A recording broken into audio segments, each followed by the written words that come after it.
আসসালামু আলাইকুম ওয়া রাহমাতুল্লাহ। আসরের নামাজের পর যদি কেউ আল্লাহ তাআলাকে সন্তুষ্ট করার জন্য দৃঢ় বিশ্বাস রেখে নবীজির প্রেম ভালোবাসা মোহাব্বত অন্তরে রেখে এই পরীক্ষিত দোয়াটি 10 বার পরে 10 বার পড়লে শতভাগ নিশ্চিত কোনো সন্দেহ নেই সকল হাজত আল্লাহ তাআলা পূরণ করবেন, সকল হাজত পূরণ হবেই হবে ইনশাআল্লাহ। আসরের নামাজের পর দোয়াটি পড়ে যা চাইবে তাই পাবে ইনশাআল্লাহ। প্রিয় দর্শক, আসরের নামাজের পর দোয়াটি পড়ে রিজিক চাইলে রিজিক দিবেন, সম্মান চাইলে সম্মান দিবেন, নেককার সন্তান চাইলে নেককার সন্তান দিবেন আল্লাহ তাআলা ইনশাআল্লাহ। সবচেয়ে বড় কথা হলো আল্লাহ ও তার রাসূল সাল্লাল্লাহু আলাইহি ওয়াসাল্লাম খুশি হবেন। সুবহানাল্লাহ। তো প্রিয় দর্শক, আমরা প্রথমত দোয়া সম্পর্কে রাসূল সাল্লাল্লাহু আলাইহি ওয়াসাল্লাম কি বলেছেন, আমরা কেন দোয়া করব এ সম্পর্কে জানবো ইনশাআল্লাহ। তো চলুন আমরা বিস্তারিত জেনে নেই। আমরা অনেকেই মহান আল্লাহর কাছে চাওয়ার এবং তাকে ডাকার বা তার কাছে দোয়া করার যোগ্যতাই হারিয়ে ফেলেছি। অথচ মহান আল্লাহর নির্দেশ, তোমরা আমাকে ডাকো, আমি তোমাদের ডাকে সাড়া দিব। সূরা মুমিন আয়াত নম্বর 60। অন্য আয়াতে আল্লাহ বলেন, যখন কোনো প্রার্থনাকারী আমাকে ডাকে তখন আমি তার ডাকে সাড়া দিই। সূরা বাকারা আয়াত নম্বর 186। দোয়ার বরকতে মানুষের জীবনের গতিপথ বদলে যায়। প্রিয় নবী সাল্লাল্লাহু আলাইহি ওয়াসাল্লাম বলেন, দোয়া ছাড়া কখনো কিছু ভাগ্য পরিবর্তন করতে পারে না এবং নেক আমল ছাড়া হায়াত বৃদ্ধি পায় না। তিরমিজি শরীফের হাদিস। এখন প্রশ্ন হলো, কাদের দোয়া কবুল হয়? প্রিয় নবী সাল্লাল্লাহু আলাইহি ওয়াসাল্লামের বাণীতে কতিপয় ব্যক্তিত্বের দোয়া কবুল হওয়ার সুসংবাদ পাওয়া যায়। প্রিয় নবী সাল্লাল্লাহু আলাইহি ওয়াসাল্লাম বলেন, 3 শ্রেণীর মানুষের দোয়া কবুল হওয়া অবশ্যম্ভাবী। নম্বর 1, পিতামাতার দোয়া। নম্বর 2, মুসাফিরের দোয়া। এবং নম্বর 3, মজলুমের দোয়া। আবু দাউদ শরীফের হাদিস।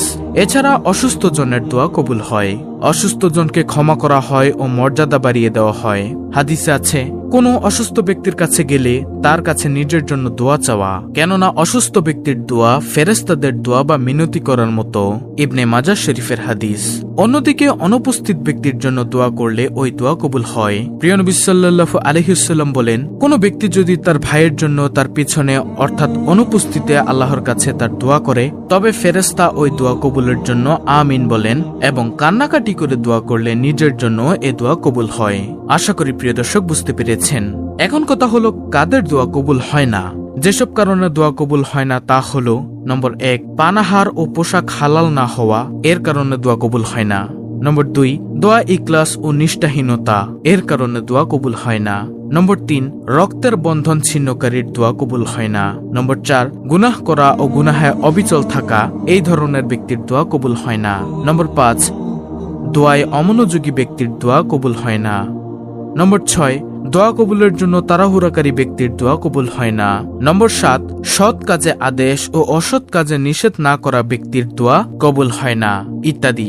এছাড়া ইব্রাহিম ইবনে আদমান রহমাতুল্লাহি বলেন, 10টি বিষয়ে তোমাদের অন্তর মরে গেছে, সুতরাং তোমাদের দোয়া কিভাবে কবুল হবে? তো প্রিয় দর্শক, এতক্ষণ পর্যন্ত আপনারা দোয়া সম্পর্কে জেনেছেন। এখন শুনুন কিভাবে আসরের নামাজের পর আপনি এই আমলটি করবেন। আমি নিয়ম মাফিক বলে দিচ্ছি, আপনারা ভালোভাবে খেয়াল করুন। আমলটি করার নিয়ম হলো, আপনি আসরের নামাজ আদায় করবেন। যারা পুরুষ আছেন তারা জামাতবদ্ধ হয়ে মসজিদে গিয়ে আসরের নামাজ আদায় করবেন, আর যারা মহিলারা আছেন তারা উত্তম রূপে ওযু করে ঘরের মধ্যেই আসরের নামাজ আদায় করে নেবেন এবং আসরের নামাজের পরে যেই ওজিফাগুলো আমরা পড়ি সেগুলো আদায় করে নিতে হবে। যে ওজিফাগুলো, যে দোয়াগুলো রাসূল সাল্লাল্লাহু আলাইহি ওয়াসাল্লাম পড়তেন, আপনারা সংক্ষেপে ওই দোয়াগুলো পড়ে নেবেন যতটুকু সম্ভব হয়, তারপরে আমলটি করবেন। এখন প্রশ্ন হলো, আসরের নামাজের পরে কেন এই আমলটি করে দোয়া করতে হবে? প্রিয় দর্শক, আসরের নামাজের পর থেকে মাগরিবের নামাজের আগ পর্যন্ত এই সময়টিতে আমল করে দোয়া করলে দোয়া কবুলের সম্ভাবনা অনেক বেশি হয়ে থাকে। এজন্য আপনারা আসরের নামাজের পরে আমলটি করে দোয়া করবেন। তারপরে নামাজের স্থানে বসে প্রথমে 3 বার দুরুদে ইব্রাহিম পড়বেন, সাথে সাথে 10টি রহমত নাজিল হবে, 10 গুণ সম্মান বৃদ্ধি পাবে, 10টি গুনাহ মাফ হবে এই দুরুদে ইব্রাহিম একবার পাঠ করার কারণে। এভাবে আপনি দুরুদ শরীফ পড়বেন, আল্লাহুম্মা সাল্লি আলা মুহাম্মাদি ওয়া আলা আলি মুহাম্মাদ কামা সাল্লাইতা আলা ইব্রাহিমা ওয়া আলা আলি ইব্রাহিম ইন্নাকা হামিদুম মাজিদ। আল্লাহুম্মা বারিক আলা মুহাম্মাদি ওয়া আলা আলি মুহাম্মাদ কামা বারাকতা আলা ইব্রাহিমা ওয়া আলা আলি ইব্রাহিম ইন্নাকা হামিদুম মাজিদ। হে আল্লাহ, তুমি আমাদের এই দুরুদের আমল কবুল করো। তুমি আমাদের জীবনের সকল গুনাহ মাফ করে দাও, সম্মান বৃদ্ধি করে দাও, নেকি দান করে দাও, আমাদের প্রতি রহমত নাজিল করো। আল্লাহুম্মা আমিন। এভাবে মোহাব্বতের সাথে এবং সম্মানের সাথে নবীজির প্রেম ভালোবাসা অন্তরে রেখে 3 বার দুরুদে ইব্রাহিম পড়বেন। মনে রাখবেন, দুরুদ শরীফ না কবুল হলে, দুরুদ শরীফ না পড়লে দোয়া কবুল হয় না, ঝুলন্ত অবস্থায় থাকে। তো মোহাব্বতের সাথে আমাদের প্রত্যেকের উচিত দুরুদ শরীফ পাঠ করা।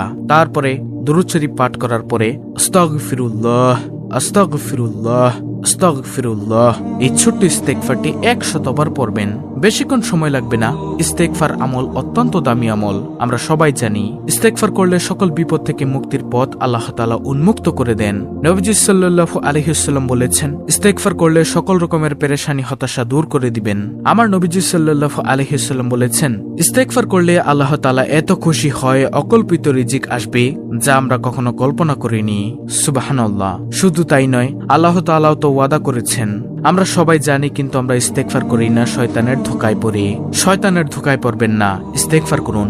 আল্লাহ তাআলা বলেছেন, ইস্তেগফার করলে আল্লাহ তাআলা গুনাহ মাফ করে দিবেন, সন্তানের প্রয়োজনে সন্তান দিবেন, রিজিকের প্রয়োজনে রিজিক দিবেন, অভাব দূর করে দিবেন, বৃষ্টির প্রয়োজনে বৃষ্টি দিবেন, জান্নাত দান করবেন, জাহান্নাম থেকে মুক্তি দিবেন।